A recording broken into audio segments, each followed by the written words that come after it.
I know what I should do. I just can't make myself do it. This sounds silly, but I don't understand why I'm like this.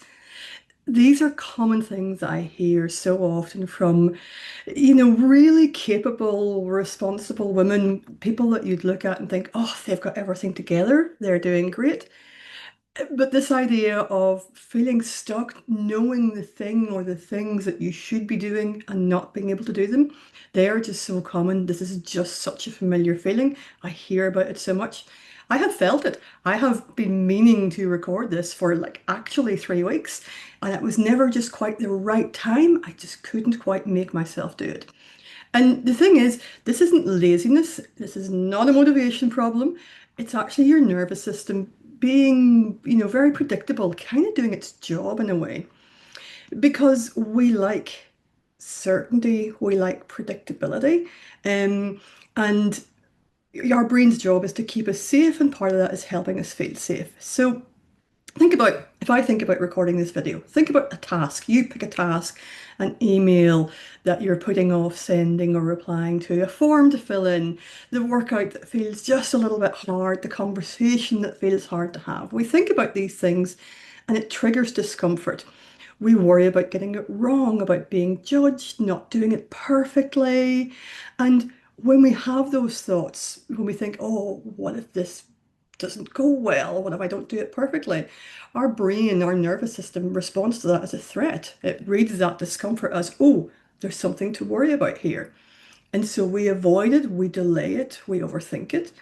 And when we put something off, when we decide not to do it, when I decided, oh, you know what, I will, make another cup of tea and clean the kitchen rather than recording this video, my brain goes, ah, that's better. I didn't have to sit in front of the camera.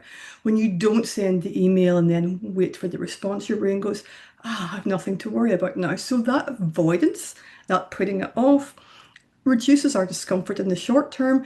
And our brain is learning, of course, avoidance equals relief. It feels better if I didn't do that.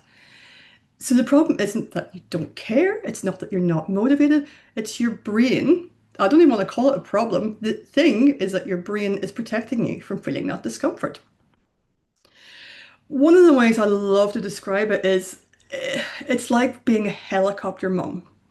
So think about yourself if you have kids. You have a teenager who's, trying to walk out the door, going to school, or going to sport or whatever, and you're still insisting that you put the sunscreen on for them so that they don't miss anything. Your intention is protective. You don't want them to get burned. You don't want them to get skin cancer. But when they're a teenager, that's not helpful anymore. They can manage. And you can imagine the eye roll, right? That's what anxiety does. Your brain is well intentioned, but it's trying to helicopter parent you. It wants to protect you from failure, from embarrassment, from discomfort. But it overprotects you long after that threat, as it were, is gone, or even when that threat isn't real. And this really hits us when we are, when we're going okay, when we're sort of capable, when we're able to do lots of things, because we're used to being the reliable one. You hold a lot. You're probably out there carrying, your job, your work, family stuff, kids, mental load. You maybe have some high standards and you don't want to drop the ball. And so your brain actually increases that, ooh, let's not do anything to risk this. It increases protection. So the more capable you are, the better you're going at things, the more your brain is actually working there and doing this helicoptering and trying to stop you from messing it up. So uh, the key thing to do here is not to push harder. It's quite instinctive in some ways to go, oh, well, I just need to try harder. I need more motivation. And that actually, in a way, increases this overthinking, this helicoptering by your brain because it reads it as threat. A really helpful way forward is to actually shrink things, shrink the task or shrink the thing you're looking at until it almost feels too small. Um, so for me, that was do a quick practice video.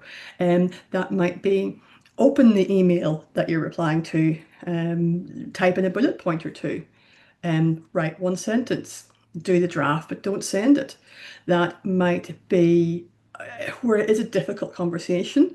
The small step might be kind of similar in a way. Okay, what do I really want to say in this conversation? Let me write down the one or two bullet points. Let me practice them.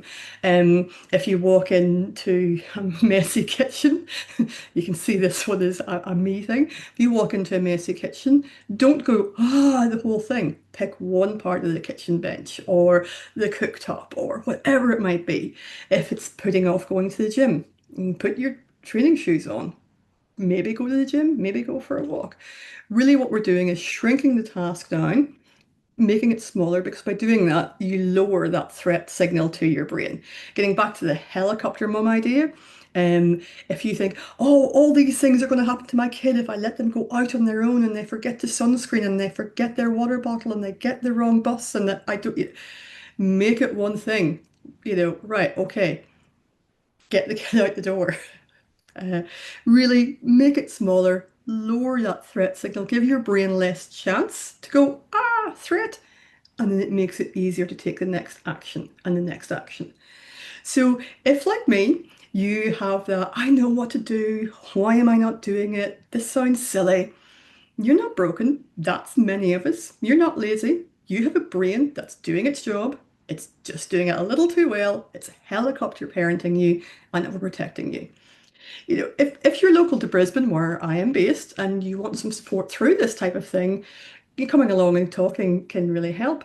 I'm also going to do a few more of these videos with some of the structured tools that kind of help go into this. So hope today has been helpful just to help bring that down a little bit. Not broken. You've got a brain that's working really hard, and we maybe want to step back a little bit and let it, ease down a little bit. I hope to see you here again soon, and thank you for watching today.